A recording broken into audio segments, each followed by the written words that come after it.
Hello friends, நம்ம இன்றைக்கி ஒரு இன்ட்ரெஸ்டிங்கான டாபிக் பற்றி தான் இந்த வீடியோவில் நம்ம பார்க்க போகிறோம். ஸோ ரீசெண்டாக அவங்க எல்லாருக்குமே தெரியும், 2 டேஸ்க்கு முன்னாடி சைஃப் அலி கான் பாலிவுட்டில் ரொம்பவே ஒரு முக்கியமான ஆக்டர் ப்ளஸ் ப்ரொடியூசர்.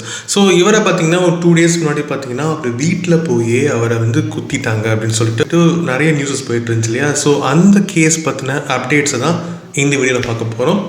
வாங்க. ஓகே, ஸோ சைஃப் அலி கான் பார்த்தீங்கன்னா மும்பையில் பேண்ட்ராங்கிற ஒரு ஏரியாவில் தான் இருக்காங்க. ஸோ இது பார்த்தீங்கன்னா ரொம்பவே ஒரு பாஷான ஏரியா. ஸோ நிறைய செலிப்ரிட்டிஸ் பார்த்தீங்கன்னா அந்த ஏரியாவில் தான் இருக்காங்க. ஸோ அப்போ நீங்களே இமேஜின் பண்ணி பாருங்கள் அந்த ஏரியாவில் செக்யூரிட்டி எப்படி இருக்கணும். ஸோ அந்த ஏரியாவில் இருக்கிற ஒரு அப்பார்ட்மெண்ட்டில் தான் சைஃப் அலி கான் இருக்காரு. ஸோ அந்த அப்பார்ட்மெண்ட் பார்த்தீங்கன்னா மொத்தமாக ஒரு 12 ஸ்டோரிஸ் பில்டிங் இருக்கும். அதில் டாப் 3 ஃப்ளோர்ஸுமே பார்த்தீங்கன்னா சைஃப் அலி கானோட தான். ஸோ அந்த பில்டிங்கில் இருக்கிற எல்லாருமே பார்த்தீங்கன்னா ரிச்சானவங்க தான். ஏன்னா அந்த அப்பார்ட்மெண்ட்ஸே பார்த்தீங்கன்னா மோர் தென் 100 crores போகும்னு சொல்கிறாங்க. ஸோ அப்போ பிஸ்னஸ் மேன்ஸ் அண்ட் செலிப்ரிட்டிஸ் மட்டும் இருக்கிற ஒரு அப்பார்ட்மெண்ட் தான் அது. ஸோ அந்த அப்பார்ட்மெண்ட்டில் பார்த்தீங்கன்னா செக்யூரிட்டிஸ் எப்படி இருக்கும், சிசிடிவி எப்படி இருக்கும் அப்படின்னு உங்களுக்கு தெரியும். இது எல்லாத்தையும் தாண்டி ஒரு தனிநபர் அவரோட அப்பார்ட்மெண்ட்குள்ளே நுழைஞ்சிருக்காங்க. சைஃப் அலி கானோட அப்பார்ட்மெண்ட்டில் பார்த்தீங்கன்னா மொத்தமாக 3 ரூம்ஸ் இருக்குது, 3 பெட்ரூம்ஸ் இருக்குது. ஒன்று பார்த்தீங்கன்னா Saif Ali Khan and கரீனாவுக்கு, and remaining இருக்கிற 2 ரூம்ஸ்லையும் பார்த்தீங்கன்னா 2 குழந்தைங்க இருக்காங்க அவருக்கு. ஸோ ஒரு பையன் 9 years old அண்ட் இன்னொரு பையன் 7 years old. ஸோ அவங்களுக்கு தனித்தனி பெட்ரூம்ஸ் இருக்குது. அண்ட் ஒவ்வொரு பெட்ரூம்லையும் பார்த்தீங்கன்னா அவங்களுக்கு ஒரு கேர் டேக்கரும் இருக்காங்க. ஸோ நம்ம கத்தி குத்துனா பார்த்தீங்களா, ஸோ அந்த பர்சன் பார்த்தீங்கன்னா அந்த அப்பார்ட்மெண்ட்டில் இருக்கிற ஃபயர் எக்ஸிட் பண்ணி நுழைஞ்சு அந்த பையனோட நேம் பார்த்தீங்கன்னா ஜஹாங்கீர். ஸோ அந்த பையனோட பாத்ரூம் இருக்குல்ல, அது வழியாக உள்ள என்ட்ராயிருக்கான். என்ட்ரானதுமே பார்த்தீங்கன்னா அந்த ரூமில் இருக்க கேர் டேக்கர் கத்த ஆரம்பிச்சிருக்காங்க. ஸோ அப்போ அந்த பையனை பிடிச்சிக்கிட்டு 1 கோடி ரூபா வேணும் அப்படின்னு சொல்லி அவங்க ஆர்குமெண்ட் போயிருக்கு. அந்த டைமில் சைஃப் அலி கான் அந்த சவுண்ட் கேட்டு உள்ளே வந்திருக்காரு. சைஃப் அலி கானை அந்த பர்சன் அட்டாக் பண்ணியிருக்கான். ஸோ பார்த்தீங்கன்னா உடம்புல டோட்டலாக 6 இடத்துல பார்த்தீங்கன்னா வெட்டு விழுந்திருக்கு. ஸோ இவ்வளோ விஷயத்தையும் பண்ணிட்டு அந்த பர்சன் எஸ்கேப்பும் ஆகிட்டான். அதுதான் யாராலையுமே நம்ப முடியாத விஷயம். ஏன்னா இவ்வளோ செக்யூரிட்டிஸ் இருக்குது. இவ்வளோ செக்யூரிட்டிஸை தாண்டி ரொம்பவே ஒரு முக்கியமான ஒரு ஆளை குத்திட்டு அது எப்படி அவன் எஸ்கேப் ஆனா அப்படின்னு யாருக்குமே இப்போ வரைக்கும் தெரியல. ஸோ போலீஸ் பார்த்தீங்கன்னா 2 நாளாக அந்த பர்சனை சர்ச் பண்ணிட்டு இருக்காங்க. ஸோ மும்பை போலீஸ் பார்த்தீங்கன்னா டோட்டலாக 40 டீம்ஸை இதுக்காக அசைன் பண்ணியிருக்காங்க அந்த ஒரு பர்சனை கண்டுபிடிக்கிறதுக்காக. அண்ட் இப்போ பார்த்தீங்கன்னா அந்த பர்சனை பிடிச்சிட்டோம் அப்படின்னு சொல்கிறாங்க.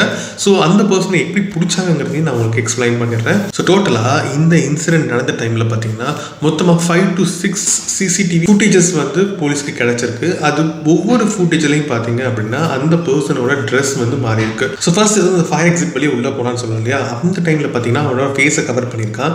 அண்ட் அந்த கத்தி குத்து நடந்து திருப்பி வரும்போது பார்த்தீங்கன்னா அவனோட ஃபேஸில் இருக்க அந்த மாஸ்க் இல்லை. 3rd சிசிடிவி ஃபுட்டேஜில் பார்த்தீங்கன்னா பக்கத்தில் இருக்கிற ஏதோ ஒரு செல்ஃபோன் ஸ்டோரில் பார்த்தீங்கன்னா அவனோட ஃபோனுக்கு ஒரு பேக் கேஸ் வாங்கிட்டு இருக்கான். ஸோ அந்த டைமில் பார்த்தீங்கன்னா அவனோட ஹேர் ஸ்டைலும் அவனோட ட்ரெஸ்ஸும் சேஞ்ச் ஆகிருக்கு.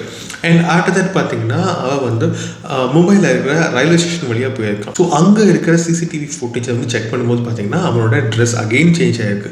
அண்ட் ஆல்சோ அவனோட ஹேர் ஸ்டைலும் சேஞ்ச் ஆகிருக்கு. ஸோ சிசிடிவியில் கிடைச்ச அவனோட ஃபுட்டேஜை வச்சு மேட்ச் பண்ணும்போது பார்த்தீங்கன்னா இவனோட நேமில் எந்த ஒரு கிரிமினல் ரெக்கார்ட்ஸுமே எந்த ஒரு ஃபைல்ஸ்லையுமே கிடைக்கல.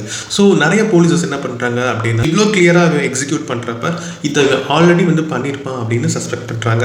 ஸோ அந்த டைமில் மும்பை போலீஸ் பார்த்தீங்கன்னா இவன் மும்பை சேர்ந்தவன் கிடையாது. ஏன்னா அவன் ரயில்வே ஸ்டேஷன் வரைக்கும் போயிருக்கான். ஸோ ஆல்மோஸ்ட் அவன் வேறு ஏதாவது ஒரு ஊருக்கு தப்பிச்சு போனது தான் இருக்கும் அப்படின்னு கெஸ் பண்ணுறாங்க. ஃபுட்டேஜ் கிடைச்ச அந்த டைமை வச்சு கம்பேர் பண்ணி பார்க்கும்போது மும்பைலேருந்து one of the longest train எங்கே போகுதுன்னு பார்த்தீங்கன்னா கொல்கட்டாக்கு போகுது. ஸோ அந்த ட்ரெயினில் தான் மேபி இவன் தப்பிச்சிருக்கலாம் அப்படின்னு சொல்லிட்டு ரயில்வே போலீஸை இவங்க அலர்ட் பண்ணுறாங்க. ஸோ இவங்க கொடுத்த அந்த சிசிடிவி ஃபுட்டேஜஸை வச்சு ரயில்வே போலீஸ் ஒரு வழியாக அவனை பிடிச்சிட்டாங்க. ஸோ எங்கே பிடிச்சிருக்காங்க பார்த்தீங்கன்னா சத்தீஸ்கரில் பிடிச்சிருக்காங்க. ஸோ இந்த சத்தீஸ்கர்னு பார்த்தீங்கன்னா ஆல்மோஸ்ட் ஒரு 1000+ கிலோமீட்டர்ஸ் மும்பைலேருந்து இருக்குது. ஸோ அங்கே அவனை பிடிச்சிருக்காங்க. அண்ட் இப்போ பார்த்தீங்கன்னா அவனை அங்கேருந்து அகெயின் மும்பைக்கு கொண்டு ஃபர்தர் இன்வெஸ்டிகேஷன் நடக்கும். ஸோ இப்போ எனக்கு இருக்கிற கொஸ்டின் என்னன்னு பார்த்தீங்கன்னா, ஸோ சைஃப் அலி கான் மாதிரி ஒரு பெரிய செலிபிரிட்டிக்கு இப்படி நடந்ததுனால மொத்தம் 40 டீம்ஸை வச்சு கவர்மெண்ட் இந்த அளவுக்கு பண்ணியிருக்காங்க. இதே இது ஒரு நார்மல் ஹியூமன் பீயிங்க்கு நடந்துச்சுன்னா இந்த எஃபர்ட் கவர்மெண்ட் போடுவா?